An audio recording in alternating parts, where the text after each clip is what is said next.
J'ai plusieurs entreprises parce que je suis passionné par le monde de l'entrepreneuriat d'abord, donc de création, de développement. Toute cette partie sportive m'a apporté beaucoup de rigueur. Je suis compétiteur, j'aime la compétition, j'aime gagner. Ça a été un échec très compliqué de gérer des salariés à distance. Ça a été une belle leçon d'humilité. De savoir c'est le pouvoir. On a surtout le pouvoir de décider. Bien sûr. Donc de son avenir, de sa liberté et d'entreprendre. L'argent ne fait pas le bonheur des riches, mais il fait celui des pauvres. Je perds au bout de 2 ans 25 000 euros. On a toujours cette part de jalousie en France qui est malheureusement malsaine. Les Français oublient une chose, c'est que les entrepreneurs sont les premiers acteurs économiques du pays. On a été fermés, mais on a été condamnés, je dis bien condamnés, à payer les loyers qu'on devait. Pour moi, c'est la fin d'un cauchemar organisé. Bonjour à tous, bonjour à toutes, bienvenue sur la chaîne du revenu. On se retrouve aujourd'hui pour une nouvelle émission dédiée à l'entrepreneuriat et à l'investissement. Et aujourd'hui, un invité exceptionnel puisque le revenu reçoit Franck. Il a 44 ans, il est originaire de Tours. Et Franck est ce qu'on appelle un serial entrepreneur. Franck, comment ça va ? Ça va, merci. Je vous remercie pour l'invitation déjà. Avec grand plaisir. Et donc, vous êtes venu spécialement nous voir de Tours ce matin. Exactement. Et vous êtes maintenant dans les locaux du revenu à Levallois. Et pour la petite anecdote, vous avez une petite histoire avec le revenu. C'est un média que vous connaissez bien. Et oui, je connais bien puisque j'assistais à des conférences, puisque le revenu faisait des conférences dans toute la France à l'époque. Étant passionné par les stratégies d'investissement et le développement justement financier, eh bien, j'ai eu la chance de participer à des conférences pour affiner mes stratégies. Alors Franck, je le disais, vous êtes serial entrepreneur, vous avez 5 entreprises dans le domaine de la finance, du marketing, du sport. Est-ce que vous pouvez nous en dire un peu plus et nous détailler vos différentes activités de dirigeant ? Je vais essayer d'être concis. Donc, en effet, oui, j'ai plusieurs entreprises parce que je suis passionné par le monde de l'entrepreneuriat d'abord, donc de création, de développement. J'ai une longue carrière dans le sport de haut niveau. J'ai développé des centres de remise en forme premium, à l'inverse, un peu à l'instar des low cost, puisque ne pouvant pas les concurrencer financièrement. Vous avez pris un autre créneau que le grand public. J'ai investi sur l'humain en me disant que, en gros, l'ingénierie allait justement être très compliquée à dupliquer, puisque là, il faut de la matière grise, il faut des connaissances. Donc, j'ai développé là-dedans. J'ai été aussi libéral, moi, à côté, pour des sportifs de haut niveau. Donc, j'ai encadré énormément de gens. J'ai été en équipe de France d'athlétisme. J'ai eu des boxeurs, des footballeurs, le Tours Football Club. Un peu compliqué le Tours Football Club. Qui n'existe plus, c'est ce que j'allais dire. Ouais. Voilà, donc j'ai fait partie de cette ère où on devait monter en National 2 et malheureusement, ça s'est arrêté. Mais toute cette partie sportive m'a apporté beaucoup de rigueur. Je suis compétiteur, déjà jeune, joué dans les équipes. On reviendra sur le mindset, mais je crois que tout part de là. C'est ça. Ouais. En fait, c'est un peu ça. C'est que j'aime la compétition, j'aime gagner. Donc voilà. Après, je sais me remettre en question aussi. C'est ce qui fait partie aussi de la vie d'un entrepreneur, parce qu'il n'y a pas que des réussites, il y a aussi des échecs. On en parlera aussi. Et donc voilà. Donc j'ai été là-dedans, passionné par l'économie et la politique, que j'ai toujours suivi, et la gestion, parce que ma mère est une excellente gestionnaire. Elle m'a appris des rudiments et des vieux adages. Donc j'ai toujours été, on va dire, orienté par rapport à ça. Et donc, la finance est venue naturellement, en fait, avec le fait de gagner de l'argent. À un moment donné, on se pose des questions, tous les mêmes. Où est-ce que je dois le mettre ? Qu'est-ce que je dois faire ? Investir, placer mon argent, liquidité ou immobilier. Puisque les Français, on aime tous l'immobilier. Voilà, en fonction des époques aussi, il faut ajuster ses placements. Et donc, derrière, j'ai aussi développé une stratégie sur un réseau social qui me plaisait beaucoup, LinkedIn. Oui. Je l'ai pris au début et j'ai tout de suite senti que ça me ressemblait. Ça me plaisait beaucoup. Les typologies de personnes qui échangeaient me correspondaient, me parlaient, m'inspiraient. Parce que je pense qu'on a toujours à apprendre des autres. Ça, c'est hyper important de l'entendre et de le comprendre. Et c'est une stratégie qui a bien marché. Oui. On y reviendra. Mais aujourd'hui, vous avez un peu plus de 20 000 abonnés. Et toute votre stratégie B2B, personal branding, se fait sur ce réseau social, et vous n'êtes pas inconnu dans le monde entrepreneurial sur LinkedIn. Exactement, j'ai beaucoup de gens qui me suivent, même dans ma région, à Tours, et j'ai développé un gros réseau aussi de B2B, B2C. Pourquoi ? Parce que pour moi, on peut faire des affaires avec tout le monde, d'abord, que ce soit des clients particuliers ou des entrepreneurs, même si j'ai une appétence pour l'entreprise et les finances d'entreprise. D'ailleurs, c'est pour ça que je m'étais spécialisé dans les personnes morales quand je faisais je fais toujours, mais à l'époque, j'étais sous couvert d'un assureur. Aujourd'hui, je suis en totale liberté pour pouvoir justement avoir des propositions beaucoup plus larges, sans avoir forcément derrière des validations obligatoires, parce que c'est un milieu qui est très réglementé. Donc là, je fais des choses qui sont en accord avec moi, mes stratégies. Et c'est vrai qu'il y a des stratégies des fois un peu complexes, et ça amène sur des montages qui m'ont permis de développer mes entreprises. Donc sur LinkedIn, vous êtes présent pour communiquer. Mais en tant que chef d'entreprise, donc les centres de remise en forme premium, et je crois qu'il y a aussi d'autres sociétés, notamment dans le marketing, la communication, la finance. Est-ce que vous pouvez un petit peu tirer le fil et nous parler de vos différentes activités ? Bien sûr. Alors, les centres de remise en forme, j'en ai fermé un. Ça a été un échec, justement. Entre les deux Covid, j'ai voulu ouvrir un deuxième centre à Poitiers. Et puis, la gestion à distance que je ne maîtrisais pas, je connaissais pas. Je voulais absolument développer mon affaire. Et en fait, je me suis aperçu que c'était très compliqué de gérer des salariés à distance, de demander à des gens qui travaillaient avec moi de faire des efforts supplémentaires alors que déjà ils avaient déjà beaucoup de travail.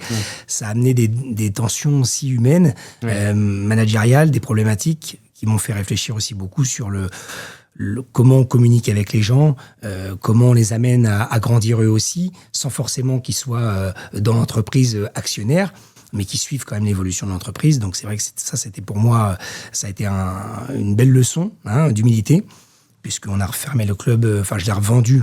Il n'a pas été fermé, je l'ai revendu 1 an et demi après. Voilà, donc ça a été une phase compliquée. Il a fallu d'abord que je revende le matériel. Beaucoup d'entrepreneurs, voilà. Ça a été c'était un qui tout double. C'était un qui tout double en fait. En fait, j'ai pas eu le temps de. Là où j'ai eu une erreur managériale et d'entreprise, c'est qu'en fait j'aurais dû créer une deuxième structure. Et j'ai fait une deuxième entité sous la même structure. Parce que j'avais de la trésorerie, j'aurais dû faire une convention de trésorerie. Ce qui peut se faire quand vous créez une autre structure, où j'aurais pu prendre des parts, moi, en tant que personne physique, mais aussi faire prendre à mon entreprise, qui était déjà solide, des parts aussi pour, justement... On va revenir, mais là, c'est là qu'on voit que le sujet de la structuration est aussi primordial quand on est dirigeant. Exactement. Donc voilà, et à l'époque, j'avais moins d'appétence et j'ai moins d'expertise qu'aujourd'hui, mais j'étais toujours très bien accompagné, et ça, c'est aussi important de savoir s'entourer, c'est vraiment un point important dans l'entreprise, d'avoir des conseils, que ce soit... J'ai toujours dissocié le cabinet juridique avocat d'affaires du cabinet d'expertise comptable. Des fois, on a tout. On a le juridique dans l'expertise comptable, ça se discute. Moi, je préfère scinder les choses. Voilà, le comptable, il compte. L'avocat, il est dans l'aspect juridique. Et donc, sur la partie finance et sur la partie com. Ouais. Donc là, j'ai développé, du coup, après cet échec, j'ai passé un diplôme, un master en ingénierie patrimoniale. Pourquoi ? Parce que j'avais déjà une licence jeune, que j'ai validée jeune. Je reviendrai sur mon parcours après, d'enfant jusqu'à aujourd'hui. Et donc, j'ai développé ça pour pouvoir avoir une nouvelle entreprise, un nouveau souffle. En fait, j'avais besoin de me nourrir intellectuellement, de comprendre justement les mécanismes. Parce que je me suis dit, en fait, des fois, vous savez, c'est un peu comme quand vous courez très, très vite. Et en fait, vous ne savez pas où vous allez. Vous pouvez courir plus vite que les autres, Si vous ne savez pas où vous allez, il y a un moment où vous allez souffler, voilà, et en fait, vous allez vous retrouver nulle part. Et il y a quelqu'un qui aura couru beaucoup moins vite que vous, mais qui, lui, sait où il va. Et quand on sait où on va, c'est différent. Il y a une phrase que j'ai beaucoup aimée aussi, le savoir, c'est le pouvoir. Et c'est vrai que sans parler de condescendance ou d'être au-dessus des autres parce qu'on a le pouvoir, on a surtout le pouvoir de décider. Bien sûr. Donc de son avenir, de sa liberté et d'entreprendre. Donc, j'ai été là-dessus, je me suis dit, oui, en effet, il faut que j'approfondisse. Il faut que je devienne un expert. Alors, un expert, c'est toujours très vague, l'expertise. Qu'est-ce que l'expertise ? On dit souvent c'est un peu galvaudé aujourd'hui. On dit souvent que c'est 1000 heures d'un sujet où vous avez travaillé dessus pour pouvoir se dire, voilà. Mais après, encore une fois, tout dépend de ce qu'on en a extrait de cette expertise et de tout ce qu'on peut lire. Et voilà, c'est assez compliqué, c'est assez complexe. Et donc, je ne m'octroie pas ce titre, mais en tous les cas, je suis quelqu'un qui travaille. Et comme disait Jacques Brel, et je ne crois pas au talent, je crois aux gens qui travaillent. Donc moi, je crois aussi aux gens qui travaillent. Alors après, on peut quand même... Il y a le talent sans le travail, c'est une mauvaise manie aussi. On est en plein loin. Ouais. On va pas loin. Ça, c'est clair qu'aujourd'hui, la valeur travail et c'est ma mère qui m'a orienté là-dessus.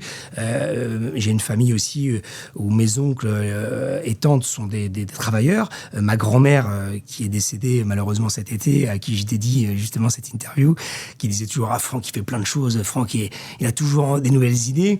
Mais vous savez où est l'objectif derrière. Exactement, parce qu'en fait moi l'idée c'est d'avoir justement de mettre en application une de mes nombreuses idées, parce qu'en fait il vaut mieux avoir 1000 idées que pas d'idées.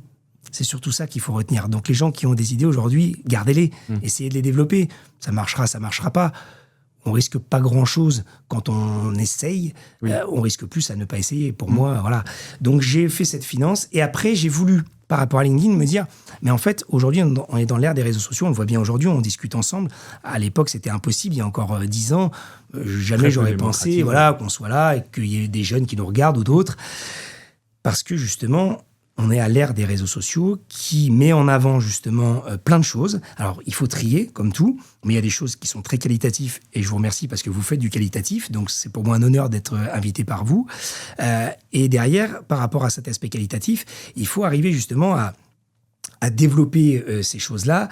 Il faut arriver à faire comprendre que on a un intérêt à aller vers ça, à bien communiquer. Donc, pour bien communiquer, il vaut mieux pas communiquer que mal communiquer.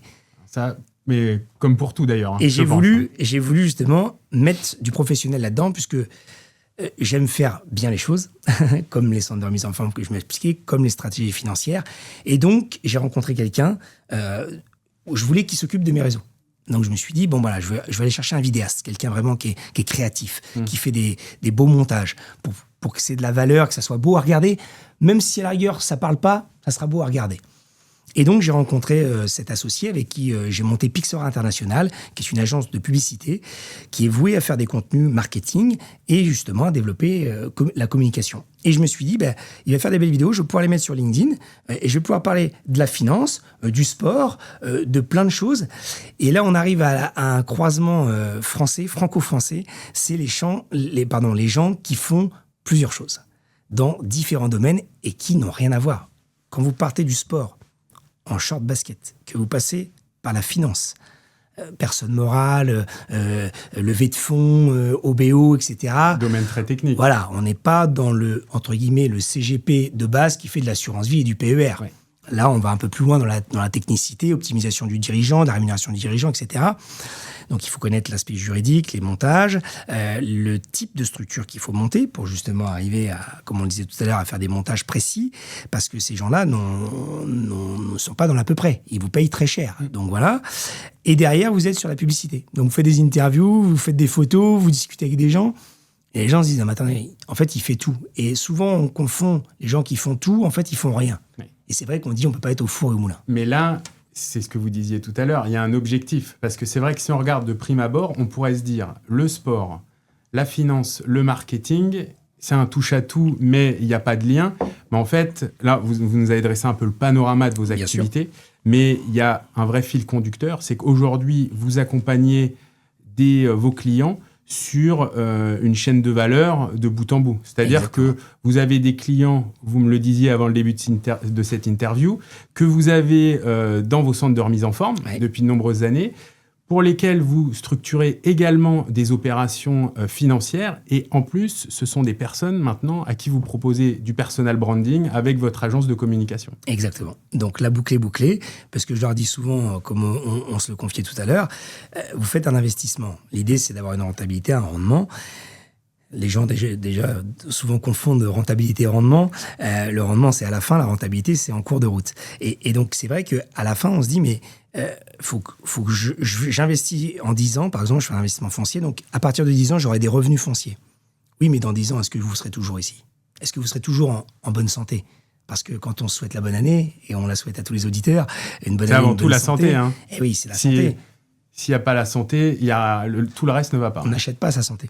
C'est la seule chose qu'on n'achète pas, comme le temps. Donc, c'est important. Et justement, je n'achète pas le temps. Donc, je suis quelqu'un qui a envie de faire des choses. Donc, je ne me précipite pas. J'avais un entraîneur qui me disait « Franck, ne confonds pas vitesse et précipitation ». Et je trouvais ça très bien. Parce qu'en effet, à un moment donné, comme disaient aussi des gens qui prennent souvent la parole, les mêmes gens qui vous disent que c'est trop tôt vous diront que c'est trop tard.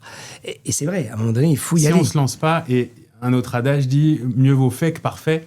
C'est, je pense, ce qui bloque aujourd'hui beaucoup de chefs d'entreprise, ou même au-delà du monde de l'entreprise, beaucoup de personnes qui veulent lancer leur projet, c'est qu'à force d'attendre le bon moment, on finit par jamais se lancer. Et ça peut paraître bateau, mais c'est quelque chose qui bloque beaucoup de gens. Vous l'avez vu ça autour de vous? Ah, mais j'avais un très gros chef d'entreprise qui est parti de zéro. En fait, j'ai la chance de connaître des gens qui sont partis de zéro. Et j'ai la chance de côtoyer et d'avoir eu ces gens-là au sport, qui avaient besoin de faire du sport pour décompresser, souvent autour de la cinquantaine. Quand ils commencent à se sentir vieillir. Vous savez, quand vous avez 20, 30 ans, vous êtes invincible. En général, ça va. Les restaurants, les machins, on en fait tous. On a bu un peu de plus la veille, le lendemain on se réveille, ça va bien. À 50 ans, on n'a pas le même réveil, à 60 non plus. Donc il me disait cette phrase-là, j'ai jamais connu la fatigue avant de venir te voir. Là aujourd'hui, je sens que voilà. Et je leur posais des questions, mais comment t'as fait pour faire ça? Mais t'es parti d'où? Parce que je suis quelqu'un de très curieux. Je pense que l'entrepreneur, c'est un visionnaire et quelqu'un qui est curieux. Si vous perdez ces deux choses-là, qui sont aussi des choses simples, vous n'allez nulle part. Donc, en lui posant ces questions, toujours en restant bien sûr dans la confidentialité, parce que ça soit dans le sport, vous me confiez votre corps, vous me confiez votre argent, vous me confiez votre entreprise. Votre image. C'est la confidentialité. C'est la règle de base. Tout ce qu'on se dit ne sortira jamais de nous deux, en fait. Parce que c'est là où encore une fois, on crée quelque chose avec les gens par confiance. Vos clients, vos collaborateurs, s'ils ont confiance en vous, vous avez confiance en eux, vous allez faire des grandes choses. Vous allez discuter avec eux, vous allez savoir qu'à un moment donné, si vous n'êtes pas là, ça va quand même continuer. Vous voyez ? Et ça, c'est important pour l'entrepreneur parce qu'on se sent souvent seul. Pourquoi j'ai aussi créé des entreprises comme ça? Pour accompagner les gens et justement avoir un triptyque vraiment qui est important. Et j'ai une autre société aussi dont je ne parle pas parce que c'est une société, alors je vais en parler, mais qui est une société qu'on appelle inactive, qui n'a pas de but commercial, qui en fait fait des investissements fonciers. C'est ma holding en fait, c'est mon outil patrimonial. Je ne l'ai pas fait en personnel, je l'ai fait via une société qui justement... où j'ai fait des remontées de capitaux pour pouvoir investir massivement, entre guillemets, sur de l'immobilier et notamment de l'immobilier commercial. Oui. Pourquoi ? Parce qu'en fait, en France, on est bloqué par le taux d'endettement. Et ça lève un autre sujet, le taux d'endettement, parce qu'avant, figurez-vous que mon premier investissement, c'était un studio. D'accord ? J'avais fait en SCI un studio à 50-50 avec ma petite amie de l'époque. On avait voulu investir là-dedans. On vivait dans un appartement qui nous coûtait pas très cher de loyer. Et en fait, on n'avait pas les moyens d'acheter un logement qui nous convenait. Donc, on s'est dit, on va faire un studio. Et puis, patrimonialement, ça nous servira toujours. Ça va s'autofinancer. On avait fait une SCI. Et à l'époque, les banques ne regardaient pas le taux d'endettement quand vous étiez en SCI. Les actionnaires. Donc, ça veut dire que si la SCI était bénéficiaire et qu'elle avait de l'argent, elle était éligible à un nouveau projet. Puisque, comme vous, on regardait son taux d'endettement. Aujourd'hui, comble. La donne a changé. Eh oui, comble. Et attendez, attention, ça c'est le Haut Conseil qui l'a dit, qui a donné l'information aux banques, qui n'est pas légalement écrit. Ce n'est pas une loi. C'est les banques qui appliquent quelque chose pour maîtriser justement les gens qu'il y a à l'intérieur. Et donc, la SCI... Ce que beaucoup aujourd'hui critiquent, ce monopole bancaire de plus en plus. À l'heure où il y a beaucoup d'alternatives, ce monopole bancaire est très critiqué. Mais je vais aller vers un non-sens, vous allez comprendre tout de suite. Une société civile immobilière est faite pour faire de l'immobilier. Donc, vous allez voir une banque, vous avez une société civile immobilière, vous lui dites, je vais emprunter pour faire un achat immobilier, donc avec ma SCI. Et là, ils vous regardent et vous disent, ah ben non, votre taux d'endettement est trop important. Oui, mais c'est ma SCI. Ma SCI, vous voyez bien que, en plus, le marché est tendu sur la location. Bien sûr, vous sélectionnez l'immobilier. Vous n'allez pas acheter quelque chose qui se loue pas dans le fin fond de l'Indre. Pour pas, on fait un coucou aux gens de l'Indre autour de Châteauroux. Mais c'est vrai que le marché est un peu tendu. Ouais. Donc, si vous faites un bon investissement, il y aura toujours du locatif. Et d'ailleurs, avant, ils prenaient 70% des revenus. Pour info, la banque, aujourd'hui, prend 90% par rapport au taux de location. Sur l'année. Donc, vous voyez bien qu'ils ont évolué là-dessus. Ils savent très bien que le marché est tendu, qu'il y a moins de construction. Et en plus de ça, le marché de la construction neuve a malheureusement freiné et aujourd'hui est sinistré. Donc, vous avez intérêt d'avoir des gens qui investissent dans l'immobilier pour justement créer de la valeur et puis des aspects locatifs, comme je disais. Et donc, ils vous disent non. Et à côté, vous avez une SAS ou une SARL qui a qui a les mêmes chiffres que la SCI. Et là, on vous prête.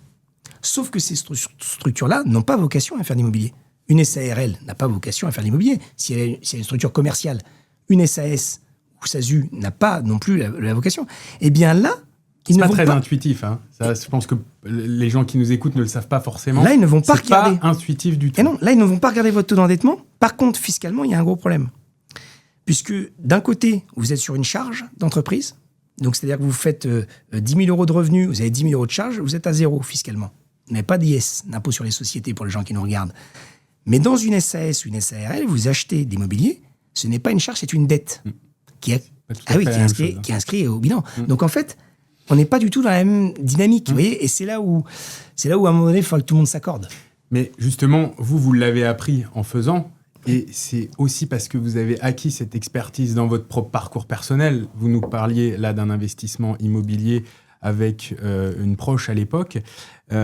Aujourd'hui, vous avez cette volonté, à travers ce parcours, d'accompagner les autres. Ça vient de là, c'est parce que vous constatez un manque d'expertise sur le terrain et vous avez appris des choses durant votre parcours. Complètement, c'est exactement ça.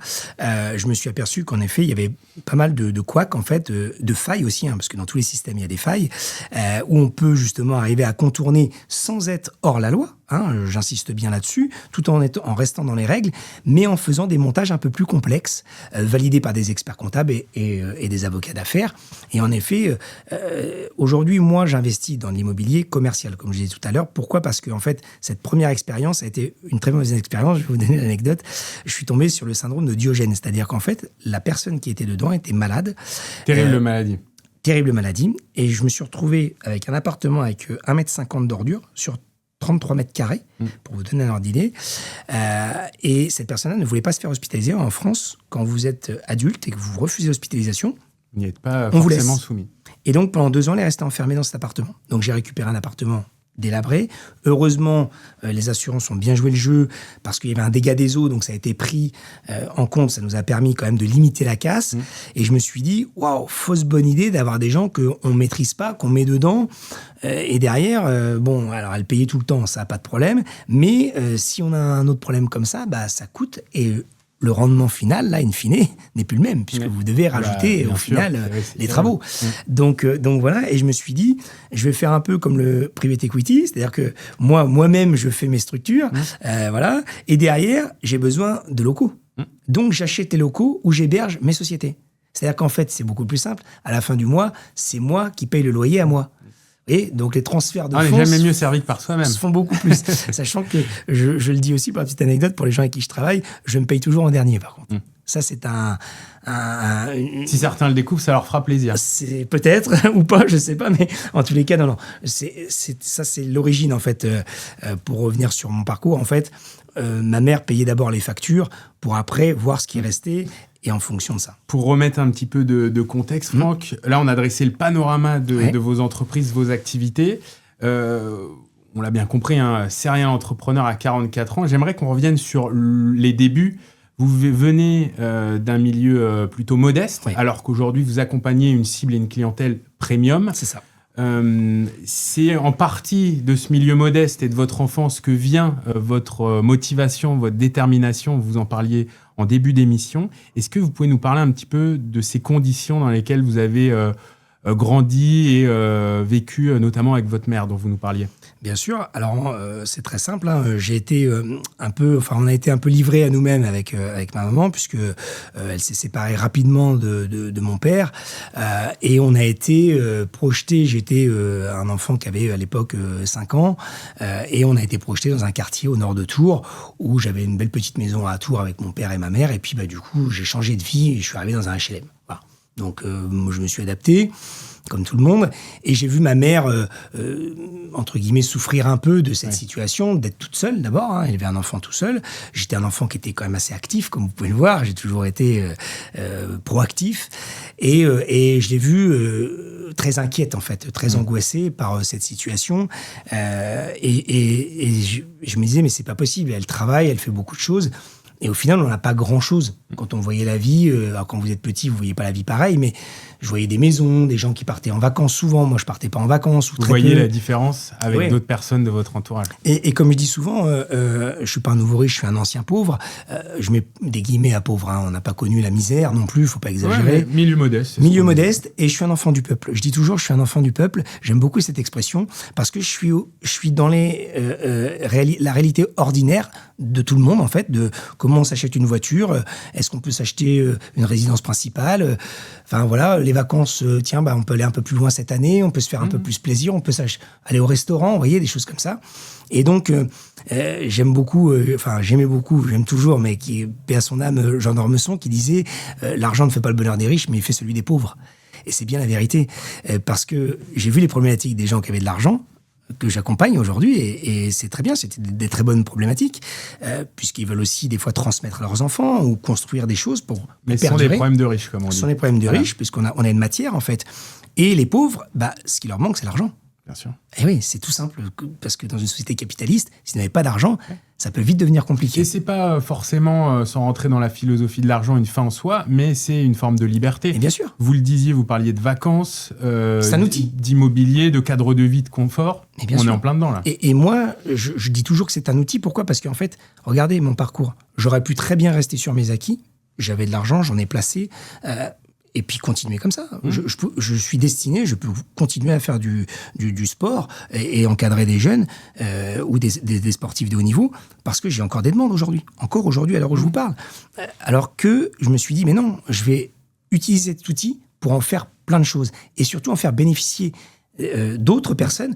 Mon associé sur Pixora International avait tenté l'aventure et avait justement une petite structure, mais pour passer le cap de la société, il faut d'autres codes. Il faut que vous aviez. Que j'avais, puisque ça fait peur. En effet, vous voyez, quand vous êtes auto-entrepreneur, même si les taux évoluent chaque année, hein, notamment en BNC, au 1er janvier, il y a eu encore une petite touche, on est à 26, après il y a de l'impôt sur le revenu derrière, donc on voit bien qu'on s'approche gentiment de la flat tax, hein, pour pas la citer, autour des 30%, alors que dans une société, vous avez dans votre poche 45-50%, bon an, mal an. Donc il en manque. Comment on pallie à ça, comment on se rémunère, comment on a des objectifs. Par contre, il y a un levier qu'il ne faut pas oublier, c'est que, pour parler de nos partenaires bancaires, puisqu'on a besoin d'eux, hein, moi je leur tends la main tout le temps, une société, vous avez des statuts, vous avez un cabis, ce que vous n'avez pas en micro-entreprise, vous avez une crédibilité par rapport aux entrepreneurs bien plus grande qu'un auto-entrepreneur. C'est comme ça, c'est de fait. Donc, vous avez aussi des responsabilités qui ne sont pas les mêmes. Donc, il va falloir se bouger un peu plus. Et là, je reviens sur mon cas personnel. Comment j'ai développé tout ça ? En mettant la pression. Je suis un compétiteur. Donc, le compétiteur a besoin de compétition. Obligatoirement, sinon, il meurt. Donc, je crée une structure. Je sais à peu près où je vais. Je choisis d'abord toujours, j'ai les hommes. J'ai l'idée et les hommes. Les gens qui vont m'accompagner parce que la vision. La vision, c'est ça. Et demande avant tout un chef d'entreprise. Exactement. Et le partage. Le partage, c'est important parce que dans une équipe, vous avez un partage important. Et des fois, les gens ne comprennent pas. Ils se disent, oui, mais toi, t'es un électron libre. Oui, mais j'aime bien être avec les autres. Et je vous expliquais, je vous donne une anecdote. Quand j'étais jeune footballeur, j'avais un entraîneur un jour qui en avait marre parce que tout le monde voulait jouer à droite, à gauche, avant-centre, lui voulait être gardien, etc. C'était un bazar pas possible. Tout le monde veut être attaquant. Voilà, c'est ça. Donc, un jour, il en avait marre, hein, tout le monde se plaignait. Et moi, je suis de ceux qui trouvent des solutions et non pas qui trouvent des excuses, hein, ce qui n'est pas le... Là, on est dans le mindset. Hein. Exactement. Il y a des personnes qui voient en solution, d'autres en problème. C'est ça. Il y a un problème, il y a une solution. S'il n'y a pas de solution, c'est qu'il n'y a pas de problème. C'est assez simple. Donc, il disait, alors écoutez, c'est très simple. Vous allez tous me dire ce que vous voulez jouer comme poste. Et donc, il demande au premier, qu'est-ce que tu veux jouer ? Et donc, on faisait un tour on était dans un vestiaire, dans un U, et je me rappelle, j'étais dans le coin, et je me disais, mais qu'est-ce que je vais dire ? Parce que moi, en fait, je veux gagner le match. Donc, en fait, c'est quoi mon poste, en fait ? À quel moment je me suis dit, je vais aider mieux l'équipe ? Mais sur un terrain... C'est quoi votre zone de génie ? Oui, sur un terrain où il y a 11 joueurs, c'est assez vaste, il n'y a pas de... Alors, l'axe, oui, mais après, sur les côtés, vous pouvez être très bon si vous débordez tout le temps, vous pouvez rentrer dans l'axe après, enfin... Et en fait, je me suis dit, mais oui, je sais quel poste je dois être. Et donc, il a posé la question à tout le monde, donc il est droit, à gauche, à droite, et il arrive à moi, et il me dit, et toi, Franck, qu'est-ce que tu veux jouer ? Et moi, je lui dis, moi, je veux être capitaine. C'est tout. Je veux être capitaine. Parce que quand vous êtes capitaine, vous avez la voix des autres. Vous êtes le relais de l'entraîneur. Donc, vous êtes le leader. Tout le monde ne l'a pas, ce leadership. C'est presque, on a l'impression, inné, puisque là, vous nous parlez d'un club de foot, c'était dans votre jeunesse. Ouais. Mais vous l'avez eu très tôt, vous. Ouais. Cette vision, cette gestion dont vous nous parliez. La gestion, ma mère, elle l'avait. Elle m'a toujours appris à ne pas dépenser l'argent qu'on n'avait pas, parce que je voyais que c'était un grand stress pour elle, les fins de mois, etc. Comme disait Coluche, c'était les 30 derniers jours les plus difficiles. Non, j'exagère, je fais Cosette, mais non, c'était pas ça. Mais ma mère se privait, je voyais bien qu'elle se privait pour moi. Ouais. Donc j'ai toujours eu un confort, moi. Mais je me suis dit, c'est pas normal que quelqu'un se prive pour l'autre. Pourquoi pas, ma mère, elle pourrait faire ce qu'elle veut, puis en même temps, moi, j'ai le confort aussi. Donc, elle m'a appris cette gestion, puis en même temps, je me suis dit, c'est injuste, en fait, au final, parce que ma mère, elle travaille beaucoup. Alors, c'est peut-être qu'elle n'a pas les codes, ou peut-être on lui a pas appris, peut-être qu'il faudrait qu'elle fasse une entreprise, je sais pas. Et en fait, à l'école, j'ai traversé l'école, et ma mère en est témoin, elle pourrait témoigner, elle le dit souvent. Moi, j'ai traversé l'école, j'ai jamais fait mes devoirs. Parce que... Vous étiez plutôt un élève un peu compliqué ? J'étais un élève qui s'ennuyait beaucoup, en fait. Je voulais aller droit au but. On s'est dit ces choses-là, on a appris les verbes irréguliers. Maintenant, comment on les utilise dans la vie de tous les jours? Comment on parle avec un Anglais? Vous êtes pragmatique. Pragmatique, tout de suite. D'ailleurs, ce que beaucoup reprochent au système scolaire de manière générale, c'est que, certes, c'est un savoir universel, mais il est très théorique et il n'est pas pratique. Et on en parlait sur les réseaux sociaux du revenu. Au Japon, il y a une nouvelle matière qui est obligatoire, qui s'appelle le KTK. Et en gros, on forme les jeunes enfants à devenir des adultes. Donc, très concrètement, on leur apprend à gérer un budget, à gérer les courses, à faire des recettes à partir d'un montant donné. Vous voyez, il y a un savoir-vivre, un savoir financier qu'on apprend dès le plus jeune âge. Alors qu'en France, sans tomber dans les clichés, mais c'est vrai que si on est un très bon élève, ça ne fait pas de vous un adulte à l'aise, ça ne fait pas de vous quelqu'un prêt à entreprendre. Donc, pour vous, ça manque dans le... Ah oui, complètement. Et d'ailleurs, je suis très content d'intervenir, je le place aussi, puisque une de mes sociétés où je suis en libéral, où je suis professeur. Donc pour les BTS deuxième année, en NDRC, donc en communication, ce qui est très bien avec ce que je fais aujourd'hui dans ma nouvelle entreprise d'agence de publicité, mais que j'avais déjà, puisque j'avais les codes avec LinkedIn, ma stratégie de développer sur les réseaux, d'avoir une voix justement nouvelle aussi. Et puis ça fait du bien d'avoir des gens aussi qui font des choses. On reproche toujours à des gens où on peut commenter les erreurs des autres, mais quand on fait rien, on fait pas d'erreur, ça c'est sûr. Il y a que c'est le lot des gens qui font des choses, de commenter justement ça. Si on fait rien, c'est sûr qu'on fait pas d'erreur. Et quand on est jeune, je pense qu'on a le droit à l'erreur, puisque finalement, on est jeune, on peut se rattraper. J'ai eu aussi une anecdote. Mon premier investissement, pour tout vous dire, en tant qu'entrepreneur, je m'associe à quelqu'un, je suis minoritaire, je perds au bout de 2 ans 25 000 euros. J'ai à l'époque 31 ans, ma fille a 3 ans, je suis déjà papa célibataire. Mais c'était quoi ce premier investissement? Dans une salle de sport. En fait, j'ai voulu investir avec quelqu'un qui était déjà dans une salle de sport, qui avait une salle de sport depuis de nombreuses années, mais qui, je pense, a manqué de qualité de gestion, notamment aussi, il y avait l'arrivée des low cost en masse. Il y a eu vraiment beaucoup de facteurs qui ont fait que, et c'est comme ça, des fois, c'est des facteurs structuraux, environnementaux, un peu comme dans la finance, qui font que, mauvais investissement, mauvais choix. On a voulu changer d'enseigne. On avait une piscine, on a enlevé la piscine. À l'époque, ça cartonnait. Enfin, il y a eu beaucoup de choses. Il y a eu humainement des heurts entre justement les adhérents qui reprochaient le manque de communication. On est dedans. Vous aviez tout ce contexte avant d'investir ? Tout ce contexte un petit peu compliqué autour de... Non, voilà. Pas du tout. D'où l'importance de faire une bonne due diligence, comme on dit, avant de placer ses billes dans un projet. Mais ça, à l'époque, vous ne le saviez pas. Non, donc, vous en avez tiré des enseignements. Je suis jeune, moi, en fait. Je suis un jeune coach. J'ai de l'avenir, je sais. Beaucoup de gens me font confiance. J'ai des contrats. Je signe des contrats avec des sportifs de haut niveau. Et je perds 25 000 euros. Je perds une partie des économies de ma mère. Ce qu'il faut savoir. Et là, je me dis, comment je vais faire ?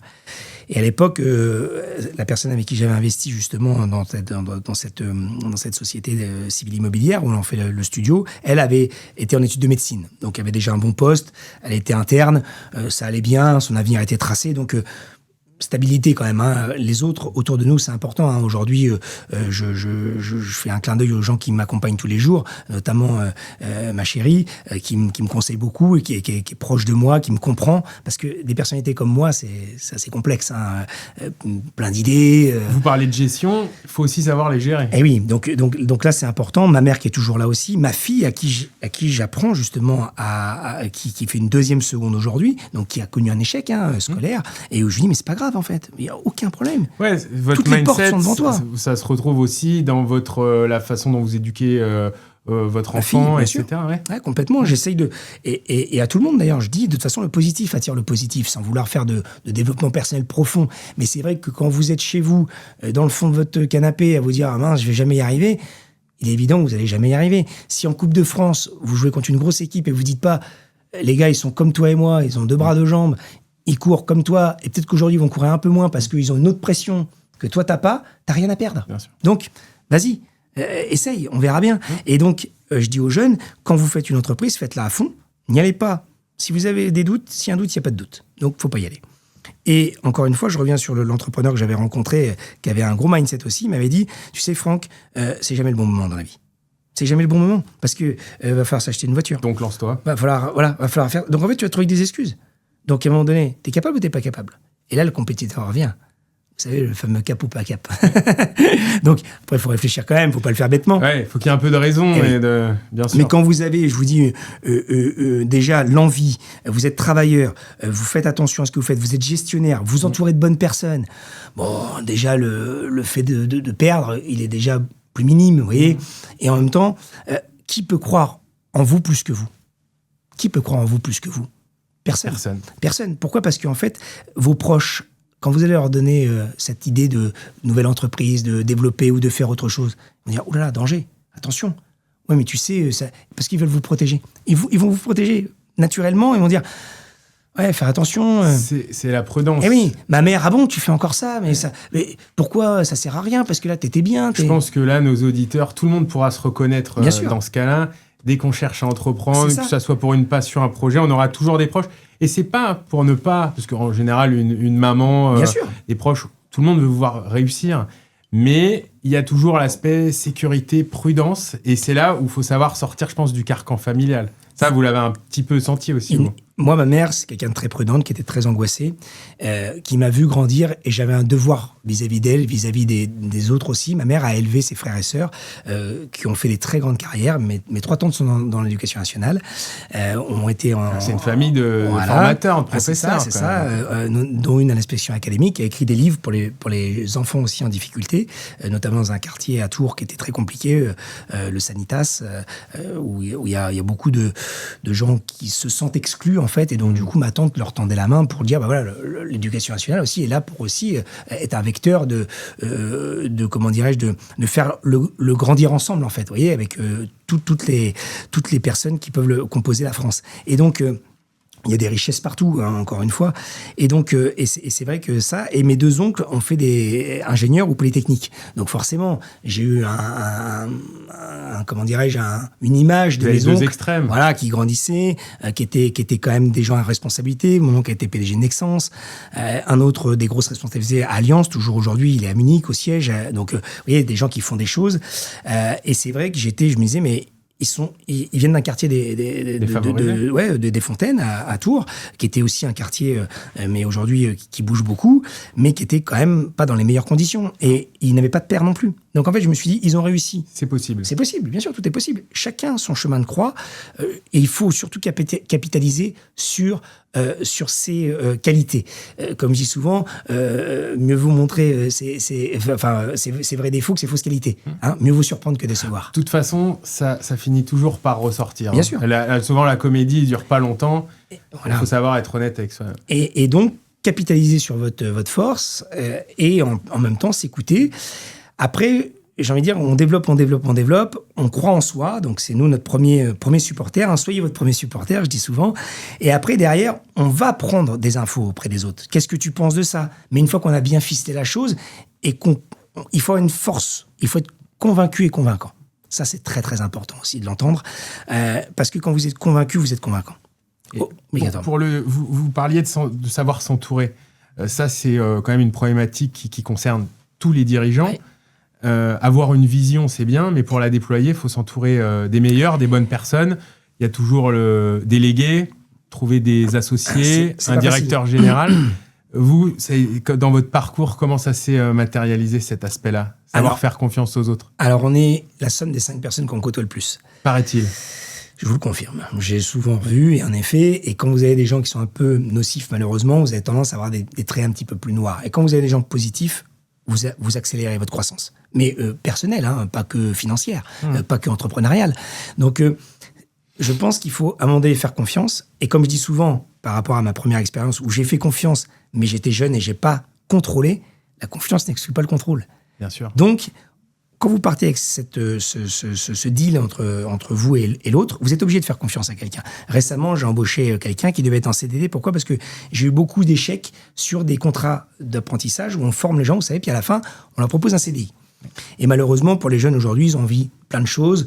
À l'époque, on faisait une carrière, on était content d'avoir un CDI à la suite de ces études. C'était le Graal. Aujourd'hui... Aujourd'hui, ils ont envie d'autre chose. Si on regarde la Gen Z, le CDI, c'est plus ce qui fait rêver avec le pavillon, etc. Je leur en veux pas qu'ils aillent faire leur expérience. Pourquoi pas ? Après tout, c'est peut-être sociétal aussi, c'est comme ça. Donc, il y en a un qui est parti en Suisse, d'autres qui a repris ses études, d'autres qui, etc. Donc, à chaque fois, on forme les gens. Ma directrice générale, notamment du centre de remise en forme, qui a fait un travail colossal, que je salue, hein, Justine, avec qui c'était ma première salariée, elle est devenue directeur général de mon club. Pourquoi ? Parce qu'elle a pris des parts aussi. Et je lui ai fait prendre des parts parce que pour moi, c'est le partage aussi, l'entreprise. Donc, quand vous avez quelqu'un qui est vraiment très impliqué, qui a envie, etc. Vous avez proposé de l'actionnariat salarié. Exactement. Et donc, du coup, elle a pris des parts dans le centre de remise en forme qui existe toujours, Coach Wellness Sport à la Ville aux Dames, pour ne pas le citer. Et donc voilà. Et bien, en effet, vous êtes là, vous leur confiez des choses. Et le deal, c'est que ça fonctionne. Mais à un moment donné, si vous leur tendez pas la main, vous n'y arrivez jamais. Et en fait... on arrive à un moment donné où, et j'aime beaucoup cette phrase de Coluche qui disait aussi, on ne peut pas reprocher à la 50e personne de vous taper dans le dos d'être la 50e personne, puisque pour elle, c'est la première fois qu'elle vous tape dans le dos. C'est-à-dire qu'en fait, vous savez, vous en avez marre. Vous en avez marre, vous retournez, c'est bon. Mais la 50e personne qui, elle, vous tape dans le dos, c'est la première fois qu'elle vous tape dans le dos. Donc, quand j'ai eu ce jeune-là, il est arrivé, je lui ai dit, écoute, vu que là, on a eu des problématiques avant, je vais te prendre en CDD d'abord, puis après, on verra si je te fais un CDI, parce que tu comprends, j'ai besoin de retrouver la confiance. Et en fait, en rentrant chez moi, je me suis aperçu que j'avais dit une énorme bêtise. Je me suis dit, mais cette personne-là, elle vient à l'heure déjà, premier rendez-vous, hyper motivée, beaucoup de valeur. J'ai senti quelqu'un qui était concerné, d'accord, hein, concentré et concerné. C'est comme le convaincant convaincu. Je me suis dit, oula, lui, il vient, et en fait, c'est la première fois qu'il vient, il a affaire à un discours comme ça, qui est plutôt négatif ou du moins prudent. Et est-ce qu'on est prudent quand on est entrepreneur ? Oui, mais non. Oui, mais non. Un ancien président on apprend à voler de la quand République on sort. Bien connu, qui disait le pire des risques, c'est d'en prendre aucun. Et oui, c'est d'attendre que l'eau du bain soit tiède. Exactement. On parle d'humaine. Donc, elle n'est jamais tiède, c'est jamais le bon moment. Donc, la fois d'après, je le vois, et j'en parle à ma directrice, bien sûr, puisque je ne prends jamais de décision, même si j'ai des actionnaires minoritaires, sans avoir l'aval de mes collaborateurs et associés. Pourquoi ? Parce que je pars du principe que quand on fait quelque chose qu'on n'a pas envie de faire, on le fait mal. Donc, comme les cours collectifs, j'impose pas les cours collectifs à mes associés. J'impose pas un projet marketing à mon associé s'il a pas envie de le filmer, s'il ne le sent pas. C'est pas grave, on refuse. On a refusé 2 contrats dès le début, on n'a pas senti. La personne était prête à faire et elle a dit, maintenant vous faites une graveur, vous démarrez, vous ne prenez pas. Là, vous faites une erreur. Je lui dis non, l'erreur à mon associé, je lui dis l'erreur, c'est arrêter de le prendre, parce qu'on n'a pas envie de le prendre. Comment on va travailler avec quelqu'un avec qui on n'a pas envie de travailler ? Oui. J'avais quelqu'un avec qui j'ai échangé aussi beaucoup d'anecdotes. Vous voyez, comme quoi les gens, il faut les écouter parce qu'il y a des phrases qui restent. Il dit, je veux plus travailler avec quelqu'un avec qui je suis pas capable de déjeuner le midi. Exactement. Et d'ailleurs, toutes les études sur le sujet montrent que les collaborateurs qui quittent une entreprise ne le font pas pour leur mission. C'est souvent parce qu'il y a un collègue ou un manager avec qui ça ne se passe pas bien. Et ce n'est que de l'humain. Hein. Et bien sûr. Et le Covid a remis l'humain au cœur du sujet. C'est ça. Et ça m'a fait beaucoup aussi évoluer parce que j'étais jeune, j'étais fonceur, j'étais entrepreneur. Donc la réussite, de l'argent. Moi, j'adore les voitures. Je suis passionné de voitures. Du coup, j'ai acheté une voiture. Les gens vous voient. Et en France, quand vous avez une grosse voiture, alors là, vous êtes celui qui réussit. Il y a un tabou autour de l'argent là-dessus. Et ma problématique aussi, ça a été aussi souvent, et c'est pour ça que les réseaux sociaux, je trouve que c'est très bien parce qu'on peut expliquer qui on est. Souvent, les gens disent « Ah mais oui, je sais qui c'est lui ». Et je dis souvent, quand les gens parlent de moi, je dis « Mais est-ce que j'ai déjà déjeuné avec cette personne ou je l'ai eu pendant ne serait-ce qu'un face-à-face 10 minutes, Non. les yeux dans les yeux, et lui expliquer mon parcours, d'où je viens. Finalement, on ne se connaît pas vraiment. Finalement, non. Donc, en fait, les gens disent, ah oui, je sais qui c'est, parce que c'est celui-là qui a la grosse voiture, c'est celui-là qui a le centre de mise en forme, c'est celui-là qui fait un peu tout. C'est lui qui est sur les réseaux sociaux. Ah, je vois, oui, il communique beaucoup. Et en fait, on a toujours cette part de jalousie en France qui est malheureusement malsaine. Pourquoi ? Parce qu'en fait, je pense qu'on doit tous se souhaiter de réussir. Pourquoi ? Parce qu'en fait, les Français oublient une chose, c'est que les entrepreneurs sont les premiers acteurs économiques du pays. 99% des TPE-PME, 99% des entreprises sont des TPE-PME. C'est pas le CAC 40. On n'est pas des gens du CAC. Moi, j'habite à Tours, je consomme à Tours. J'achète mes voitures dans la région. Je paye les restaurateurs dans la région. La TVA tourne. Je pars pas investir dans des sociétés offshore ou dans d'autres structures. C'est aussi parce que les gens voient l'arrivée, peuvent jalouser l'arrivée, mais voient rarement le chemin. C'est pour ça aussi que c'est bien de revenir sur le parcours d'un entrepreneur comme vous, Franck, parce qu'on voit le point de départ et l'arrivée. Parce que bon, voir des signes matériels de richesse, c'est une chose. C'est une chose, en effet. Quand on repart, et on l'a fait de votre parcours d'enfant, d'écolier, de sportif, pour voir tout le déroulé, on comprend aussi d'où ça vient. Dans cette dernière partie, Franck, je voudrais qu'on parle un peu d'investissement, forcément, chez Le Revenu. On a parlé beaucoup de vos secteurs d'activité, de vos entreprises. On est revenu sur votre mindset, sur votre façon de voir les choses en tant que chef d'entreprise. Vous avez commencé à évoquer tout à l'heure un premier mauvais investissement dans un centre de remise en forme. C'est ça. Est-ce que vous pouvez me parler un petit peu de vos premiers investissements pro-perso ? Quelles leçons vous en avez tirées ? Et puis après, on parlera un peu plus en détail de vos investissements plus récents.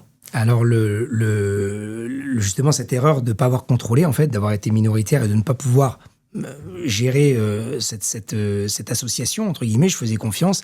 Et comme je disais, la confiance n'exclut pas le contrôle. Première déception. Je perds tout. Je dois refaire un centre de remise en forme parce qu'il était hors de question de travailler pour quelqu'un d'autre. J'avais goûté à l'actionnariat. Je voulais être chef d'entreprise, du coup.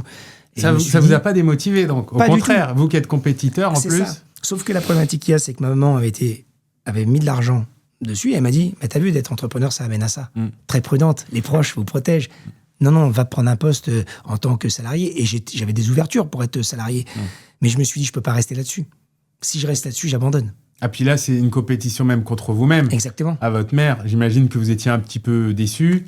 Vous aviez aussi la volonté de montrer que vous pouviez le faire et inverser la tendance. Lui montrer finalement qu'elle avait un peu tort des fois. Et ma déception, c'est que je vais voir la banque, j'ai besoin de 50 000 euros à l'époque et ils me prêtent que 35. Mais sans les 50, je peux pas faire. Vous voyez, donnez-moi 1 million, j'en ferai 2.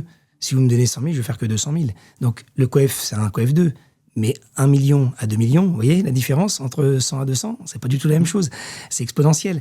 Donc là, première, et je me dis, là, il faut que ça soit moi qui suis aux manettes. Parce que je vais faire la gestion que ma mère a fait. Et je lui dis à ma mère, mais là, cette fois-ci, j'ai besoin de toi. Ma mère a plus de 60 ans, elle investit, elle fait un emprunt à la banque de 15 000 euros. Il faut savoir ça. Donc, elle croit en moi. Et c'est ça qui est fort, c'est qu'en fait, par contre, vous avez des gens qui croiront toujours en vous. Il y a vous et il y a aussi les gens très proches et qui se disent, bon, de toute façon, j'ai pas le choix que de l'accompagner, puisque c'est mon fils, en fait, et ma mère, c'est ça, notre relation. Donc, et tous les jours, je la remercie, merci maman, parce que c'est sur ça que je me suis dit, je lui suis redevable de tout. Parce que même quand ça va pas, elle est quand même là. Et donc du coup, elle a fait cet investissement que j'ai remboursé depuis il y a bien longtemps, et avec elle j'ai fait d'autres choses, qui m'a permis d'ailleurs d'avoir un petit apport pour le studio. Et après le studio me fait un pécule. Et en fait, quand on se sépare avec cet ami, et bien du coup, je conserve la SCI. Je conserve la SCI et je rachète ses parts, entre guillemets, qui ne valent pas grand-chose, puisqu'elle récupère son pécule, elle, sur la plus-value qu'on avait fait immobilière, parce qu'on a fait quand même une plus-value.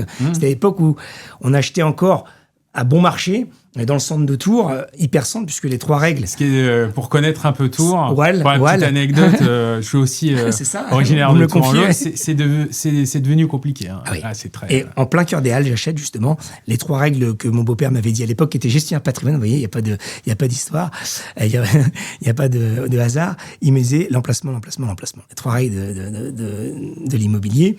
Et donc, du coup, on fait une plus-value. Et là, je garde cette entreprise. Et comme je vous dis à l'époque, on ne garde pas le taux d'endettement. Avec cet argent-là, j'investis, puisque quand j'ai fait ma structure CW, j'étais dans un tout petit local. Et j'ai délocalisé à la Ville aux Dames. J'étais à jouer les Tours, donc au sud de Tours, et j'étais au nord de Tours, nord-est. Enfin, plutôt à l'est d'ailleurs. Et donc, du coup, la banque me prêtait pas. Elle me prêtait soit pour le matériel, soit pour les travaux. J'ai dit, attendez, comment je fais? Parce que j'ai besoin des deux. Donc, en fait, ils voulaient pas que j'achète. Et pareil, je dis, sinon j'achète. Ah non, pas possible, trop de risques. Bon, ok. Donc, j'ai pu acheter, parce que c'est plusieurs cellules, une cellule grâce à cet apport, et la banque m'a fait confiance par rapport à ça. Donc ça a été mon premier investissement. Bon, finalement, vous en êtes sorti quand même. Oui, ouais, mais avec beaucoup de travail. C'est votre pire investissement, entre guillemets. Vous nous parliez de ce premier échec d'investissement. C'est le pire ou il y en a eu d'autres par la suite? Il y a eu après Poitiers, le deuxième centre de mes enfants. Poitiers, mais là, c'est le pire pour vous? Ouais, parce qu'humainement, c'était dur.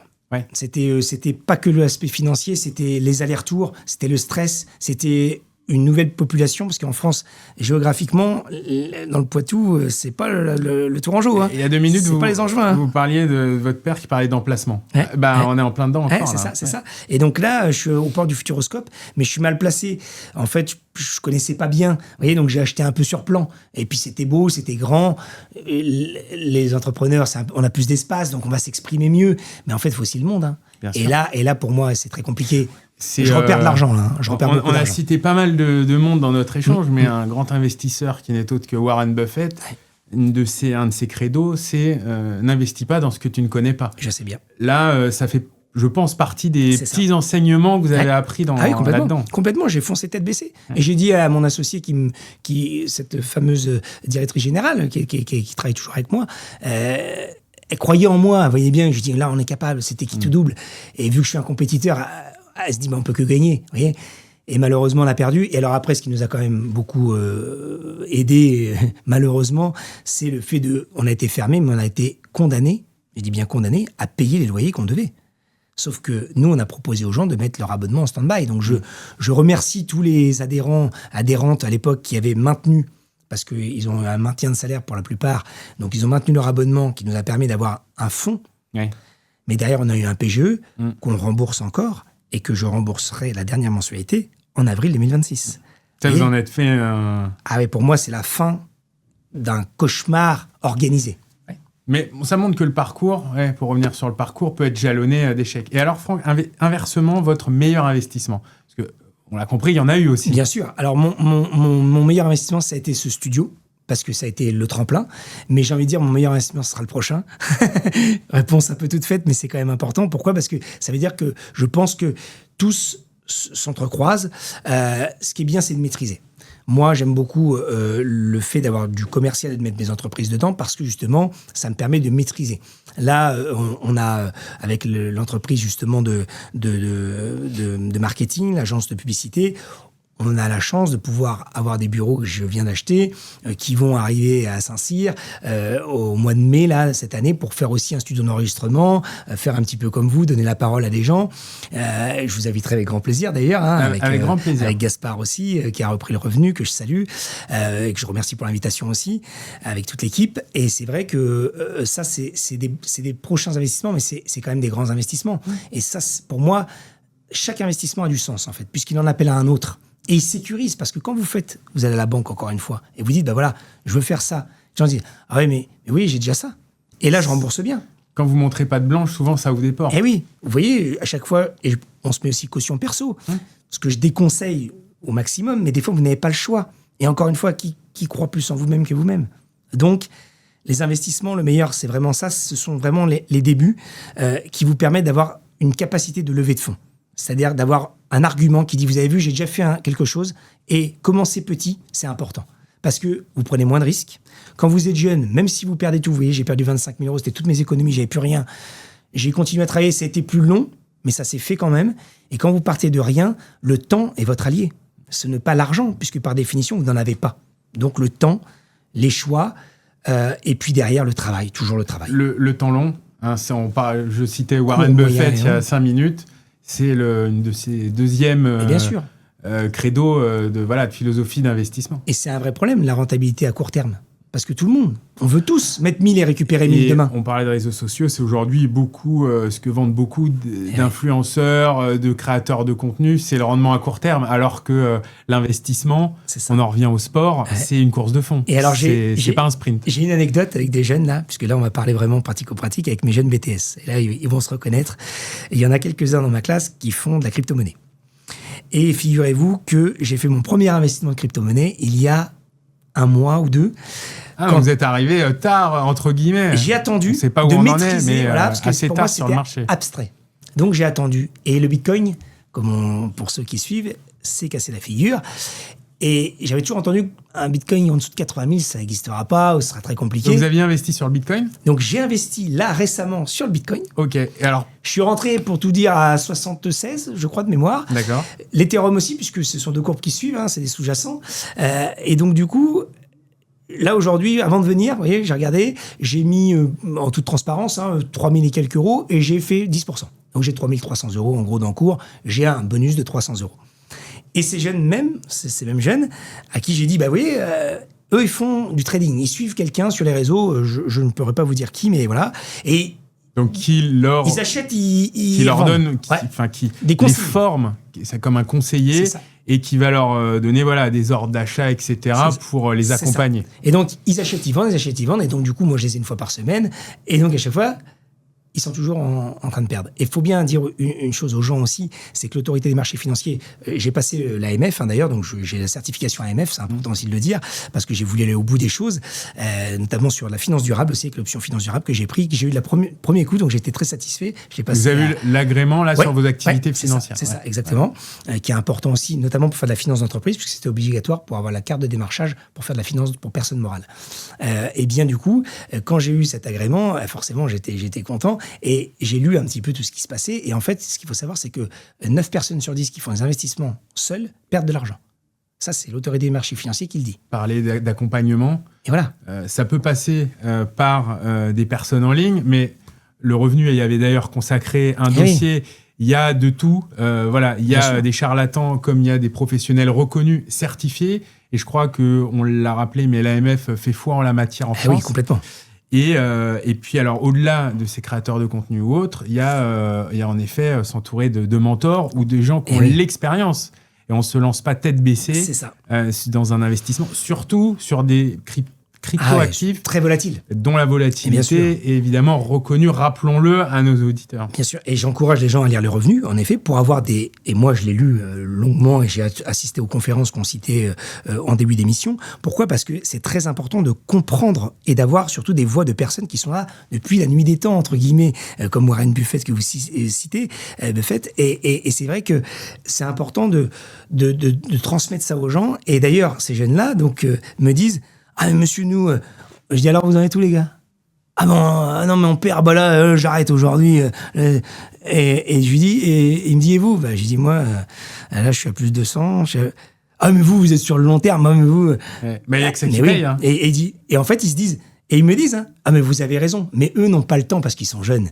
Et ils veulent tout de suite doubler la mise. S'il y a bien un moment dans la vie de l'investisseur où on peut prendre du risque, mesuré. Ah, mais c'est quand on est jeune. C'est quand on est jeune, évidemment. Donc voilà. Vous nous parliez, Franck, de vos BTS. Oui. Pour conclure, j'ai une question. C'est quel conseil vous donneriez à ces jeunes, aux jeunes qui nous écoutent, sur l'entrepreneuriat, le mindset, l'investissement, pour un peu résumer tout ce qu'on s'est dit? Alors, je vais le résumer assez simplement. Il faut être audacieux. Pour moi, l'audace, c'est quelque chose qui... vous voyez, nous, on a échangé ensemble. On fait un réseau social comme LinkedIn, moi, que j'ai choisi. Derrière, ça veut dire que je me mets en lumière. Donc, je suis audacieux. J'essaye d'expliquer qui je suis, ce que je veux faire, où je veux aller. Et j'essaie de m'entourer de gens qui m'entendent, qui me tendent la main et qui ont le même mindset que moi, en fait. Il faut s'entourer des gens qui ont les mêmes envies, les mêmes folies, j'ai envie de dire, tout en restant quand même assez prudent sur les gens qui nous tendent la main ou qui veulent investir à tout prix et très, très vite. Donc, les bons conseils. Les conseils, quand je dis conseils, c'est avec un S, c'est-à-dire tout ce qui est expert comptable, avocat, CGP, notaire, parce qu'ils ont aussi des conseils, des très bons conseils à nous donner. Vérifier les baux quand on fait les baux commerciaux, quand on fait de l'investissement en immobilier. Vérifier aussi tout ce qui, vous savez, à l'époque, je voulais faire du Airbnb dans ce fameux studio, et en fait, j'avais pas lu le règlement de copropriété. Je n'avais pas le droit de le faire. Je me suis retrouvé à faire de la location classique. C'était pas du tout le plan de financement, vous voyez. C'était pas du tout ce que j'avais prévu. Donc, bien comprendre dans quoi on se lance, bien s'entourer. C'est ça. Et prenez la parole, finalement. Exactement. Parce que c'est ce qu'a aussi fait votre succès sur LinkedIn, aujourd'hui, le fait que vous ayez une communauté, et au-delà juste d'avoir des abonnés, pour avoir des abonnés, c'est créer un écosystème business qui est fructueux. Complètement. C'est parce que vous avez osé. On en revient à l'audace. C'est ça. Et donc, du coup, on ose, on se trompe des fois, on apprend, on lit. Et aujourd'hui, je félicite toutes celles et ceux qui produisent du contenu, peu importe le secteur d'activité, et qui justement partagent leur expérience. Parole d'entrepreneur, j'ai envie de dire. Moi, j'ai mis serial entrepreneur parce que c'est vrai qu'à un moment donné, je suis passionné par tellement de choses qu'en fait, c'est très compliqué de me mettre dans une seule case. Oui. Donc, vous êtes un touche-à-tout, comme on dit. Exactement. Ça, on l'a bien compris. Et l'idée, c'est, comme vous dites, par contre, avec un fil conducteur. Vous voyez, je ne m'égare jamais. Oui. On ne vous verra pas demain dans des choses, vous n'allez pas vous découvrir une nouvelle passion. Non. Voilà. Pas du tout. C'est parti du sport pour aller sur la finance et le marketing. Et avec un gros devoir, je pense, c'est aussi, je le dis, c'est d'avoir le sentiment du devoir accompli. Ça, c'est vraiment quelque chose qui me parle beaucoup. Pourquoi ? Parce qu'en fait... C'est votre dopamine. Exactement. Ouais. Exactement. Je me lève et vous savez, je dis toujours, et si je peux donner un conseil aux gens qui nous regardent, c'est un jour un objectif. Même si c'est un tout petit objectif, il faut se donner un objectif demain, après-demain. Je vais dire des phrases toutes faites, mais ne jamais reporter au lendemain ce qu'on peut faire le jour même. C'est-à-dire, je vais appeler le client demain. Ouais, je verrai. Et je dis souvent à mon associé ou à mes associés, non, appelle-le maintenant. Ouais, mais demain, on va le dire. Non, mais appelle-le maintenant, parce que entre maintenant et quand tu vas l'appeler demain, il va caler d'autres choses. Donc, ça va reporter. Le temps va être plus long. On va louper certainement une opportunité. Tout ce qu'on peut faire rapidement, il faut le faire tout de suite. Il faut le faire. Et en fait, on procrastine. On parle souvent de la procrastination. Moi, c'est beaucoup plus dans l'air du temps. Ouais. Parce qu'on voudrait prendre le temps de faire les choses, avoir le temps, puis que ça rentre. Mais en fait, non, c'est pas comme ça. Le monde va très vite. Ouais. Vous voyez, vu que le monde va très vite, soit vous êtes dans le train, vous prenez le train, le fameux train que cite aussi Jean d'Ormesson, pour mettre une touche philosophique à notre entretien. Vous le prenez pas. Mais en fait, à un moment donné, c'est l'heure. Faut monter, faut pas monter. Ouais. Donc, on prend la décision. Et quelqu'un qui entreprend, c'est quelqu'un qui prend des choix, et choisir, c'est renoncer. Vous êtes un fonceur ? Alors, je suis taureau. Donc, je ne sais pas si on peut dire que je suis un fonceur.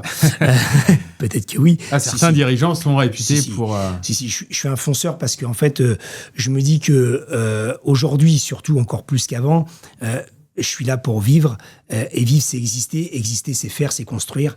Donc, en effet, à un moment donné, c'est aussi avoir le caractère. Et je disais tout à l'heure, il faut être face à soi-même souvent. Si je disais non, je serais un menteur. Je me mentirais moi-même. Donc, je vous dis oui. Pour terminer notre entretien, Franck, une question un peu plus légère. Quand on est un touche-à-tout, qu'on a plusieurs business, des associés, des passions, le sport, les voitures, vous nous en parliez, une vie sociale et familiale, j'imagine, bien remplie. Ouais. Comment on organise ce temps qui est si précieux, qui est, on l'a pas dit tout à l'heure, mais qui, contrairement à l'argent, qui est la ressource qui est répartie de manière égalitaire pour tout le monde. Comment vous gérez votre temps dans tous ces business ? Alors, bonne question. C'est une très bonne question. J'apprends à gérer mon temps tous les jours parce que j'ai des nouvelles contraintes. Moi, mon métier, c'est de régler des problématiques. C'est de développer, mais de régler des problématiques. Pourquoi ? Parce que je suis toujours aux manettes des entreprises que j'ai. Je ne suis jamais minoritaire. Ça, c'est aussi un conseil que je donne. C'est-à-dire que je ne prends pas moins de 50% d'une entreprise. Ou alors on fait des packs d'associés, parce qu'on peut être minoritaire et avoir un pouvoir de décision. Pour pas le citer, Elon Musk, il est minoritaire de Tesla, mais il a un pack d'associés qui lui permet d'être décisionnaire. Donc voilà, ça c'est important aussi, c'est l'aspect un petit peu technique qu'il faut expliquer, structuration, toujours, connaissance juridique, etc. Donc voilà, et j'apprends à gérer mon temps. Pourquoi ? Parce que j'ai toujours de nouvelles choses qui s'ajoutent. Donc, parce que je suis aussi très passionné par d'autres choses, notamment les voitures. J'organise des conférences, des workshops, etc. D'ailleurs, il y en a un qui arrivera très prochainement. Et donc, en fait, l'idée, c'est d'apprendre et d'avoir quand même un temps pour bien faire des choses. Et qu'il y a toujours des choses qui se rajoutent de toute façon. Après, ce que j'apprends surtout, c'est aussi à ne pas répondre tout le temps instinctivement, parce que sinon... Savoir faire le tri. Ouais. En fait, si vous voulez, c'est comme quand vous avez une boîte mail, vous avez plein, vous répondez à tout le monde, en fait, vous répondez à personne. Là, en l'occurrence, faut pas s'y perdre. Donc, quand je suis sur un sujet, j'y reste. Je prends le temps de manger. Je prends le temps de m'entraîner, faire du sport. Donc, vous mettez quand même si vous êtes sous l'eau, des barrières mentales où ça, je prends mon temps. C'est ça. Ouais. Obligatoirement, parce qu'en fait, en effet, il faut pas reporter au lendemain ce qu'on peut faire le jour même, mais il y a des choses qu'on peut pas faire le jour même. Donc, on est obligé de les reporter au lendemain. Et on explique aux gens...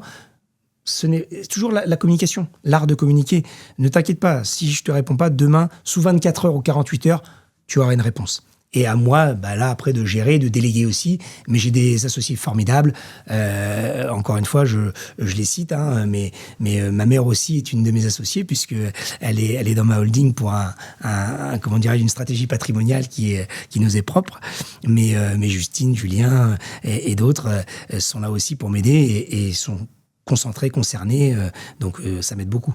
Ce workshop dont vous nous parliez, Franck, ça a lieu près de Tours, je crois, en février. Vous pouvez nous en dire un petit peu plus alors, sur cette actualité? On va teaser un peu, en effet. Je vais faire, alors c'est plutôt une masterclass que le workshop. C'est vrai que, pour revenir sur la sémantique des mots, j'utilisais tout à l'heure, mais à mauvais escient. Le workshop, c'est plutôt des ateliers de travail où on est tous ensemble. Là, le masterclass, c'est plutôt ascendant-descendant pour expliquer un petit peu aux gens, justement, un petit peu ce qu'on vient de se dire, mais aussi dans une stratégie personnelle. Et j'aimerais aussi aider les gens qui sont moins développés et qui aimeraient un jour se développer ou qui aimeraient quitter le salariat, puisqu'aujourd'hui, on a une ubérisation de la société qui permet d'avoir cette liberté qu'on parlait tout à l'heure, la liberté de faire, de créer. Et donc, du coup, je vais tendre la main aussi à des gens qui veulent ou qui sont auto-entrepreneurs et qui aimeraient passer en structure. Comment justement structurer ce passage en société et développer notamment une chose qui nous intéresse, c'est comment se rémunérer correctement et ne pas effondrer sa société, puisque 2 entreprises sur 3 meurent au bout des 2 premières années. Maintenant, c'est un peu plus court parce que les 2 premières années, ça correspondait à la période de chômage où vous aviez vos allocations. Maintenant, c'est 18 mois. Qui a été réduit. À 18 mois, donc vous n'avez que 18 mois pour construire un business rentable. Donc là, autant vous dire que si vous n'avez pas de conseils de gens comme moi ou d'autres qui ont fait des choses et qui se sont déjà pris des portes, eh bien, ça va être beaucoup plus compliqué pour vous. Donc, la date de la masterclass j'ai pas encore arrêtée, c'est non? fin février. Okay. Fin février, on est en train de voir parce qu'en fait, on a deux salles où on voudrait aller, 2 endroits assez sympa et on n'a pas encore choisi. Il y a des contraintes de planning pour les uns et les autres. On la mettra la date avec grand plaisir dans la description pour nos auditeurs, les personnes notamment dans la région de Tours qui nous regardent. Avec grand plaisir. Merci beaucoup Franck. Merci Cédric. C'était un plaisir. De même. Vous investissez en bourse? Un petit peu, via un PEA. Bon, je vous en parle parce que Le Revenu vient de sortir son nouveau guide bourse qui vient tout juste de sortir en kiosque. Donc, c'est un guide des premiers pas au premier million, c'est notre titre. Mais vous parliez d'accompagnement, qu'a vocation, du coup, ce guide à accompagner les boursicoteurs comme les gens un peu plus expérimentés avec toujours nos conseils d'experts. Et on a toujours notre premier numéro de 2026 sur avis de tempête sur votre argent, sur l'épargne. Donc, plein de choses aussi du côté du revenu.